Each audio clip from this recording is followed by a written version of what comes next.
Good morning, everyone, and welcome back to Barnstable this morning. Just about 10 minutes past the top of the hour on this Monday morning. I'm Sarah Colvin, and joining me live in studio, I welcome our Assistant Town Manager, Mark Ells. Mark, good morning. Good morning. How are you today? I'm doing well, thank you. How are you? Very well, thanks.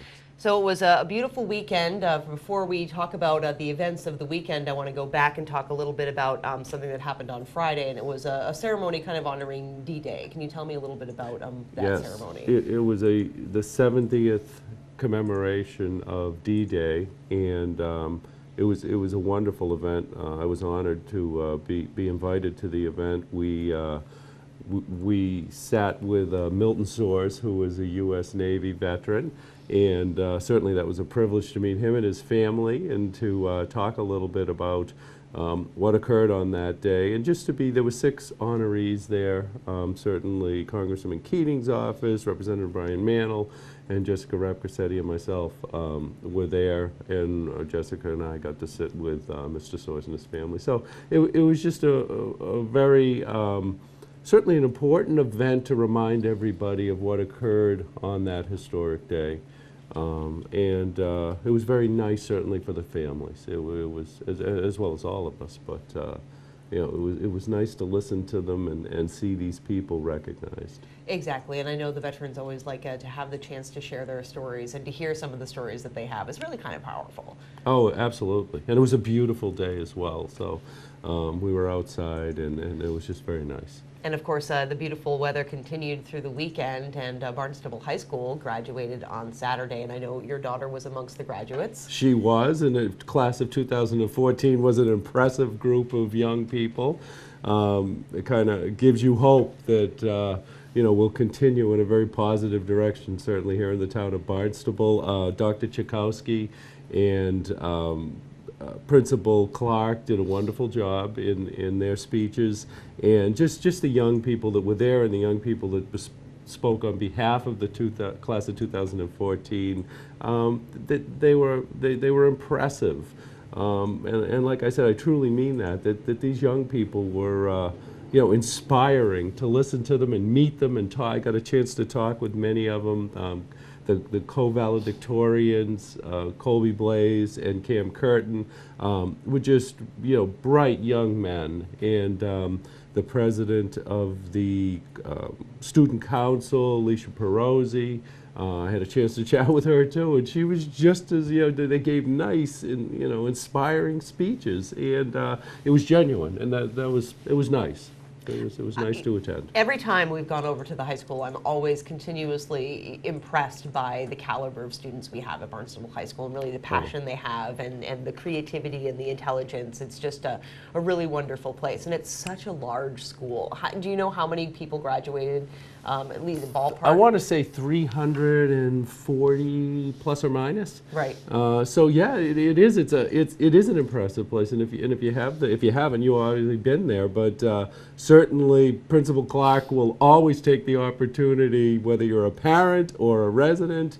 Some people I've seen that have just moved into the community that wanted to see the high school and get involved. They didn't even have kids there, and you know, he took them around, and a few of them I see now participating at various levels. Obviously, with children there, we're active participants. That's right. Yeah. Well, congratulations to the class of 2014, and I know that they will be all successful in their own way as they go through life. Yes, absolutely. So want to move on and talk a little bit about the budget. Of course, the operating budget deliberations are underway with town council. So talk to me a little bit about what we're looking at. I know things have been approved, and we're moving on to more approvals this week. Yes, well, and in April and May we finished up the capital improvement budget, and now we've moved into the operating budget. We got through 3 of our operating departments. We got through our police, schools, and growth management. We also did a couple of administrative type appropriations that were at the end of the agenda. So we expect on Thursday evening at 7 o'clock, if you can tune in or attend, that would be wonderful. We're going to get right into the next group of operating budgets, and we'll be talking about our Public Works Department and then we'll see how we progress, whether we get to community services, regulatory affairs. I know libraries are in there, administrative services, all of our major operating departments. Now, I know that Public Works really has a big cut in terms of the capital budget because of just the nature of the business. And where does the operating side of Public Works fall? Is it one of the larger operating budgets that we have here in town? It is. You know, when you add up all of the general funded and enterprise fund components, I believe in dollars it might be the second largest to the school, but in people I believe the police department is the second largest. Certainly from a general funded standpoint, the police department is. So Public Works is comprised of general funded, which is administration, engineering, structures and grounds, and our highway division, and then our enterprise funds are solid waste division, our water pollution control division, and our water supply division. So, you know, that's a very I obviously have spent time there, and it's a very interesting department and fairly complex. It's about a $20 million annual budget when you put all that together, not including capital. Indeed. What I've noticed too about the operating budget process is that this isn't only a time for just the general citizenry to get a look at what you're planning for, but also what has happened in the past. And I've seen when the departments and divisions get up to make their presentations to town council, they talk about the accomplishments that they've made in the past year. They do, and actually it's a great opportunity for them, and it's one they're very anxious to participate in, to share that with, especially with town council, because they don't often get up there and talk about, you know, what they've accomplished with the resources that they were given in the prior year or prior years when you talk about capital. So it's a very important time for them to communicate. On the flip side, we've got to get through the budget, right. and so we need to make sure that the presentations are crisp and to the point, and give the council what they need to be able to make the decisions they have to make. Exactly, an informative snapshot, and I'm sure that's Absolutely. challenging for the department heads to put together. It is, because especially you're familiar with Inside Town of Barnstable government, Of course. and if our viewing public isn't, that's a wonderful program that you can participate in to learn about the town and its departments and how we function and how we're structured.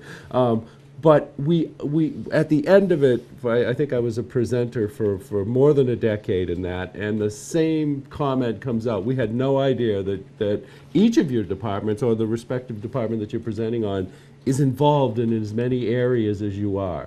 And so that's an important thing. You're right. You got to keep it to the point, but it's, you know, our involvement is quite broad, and people are always amazed at all the different areas where we spend our time in. Great. Well, Mark, thank you so much for stepping in for Tom today. Well, thank you for having me. It's always great to visit. It's always great to have you. So thank you so much, and hopefully we'll talk with you again sometime in the future. Mark Ells is our Assistant Town Manager here in the town of Barnstable. Still much more to come.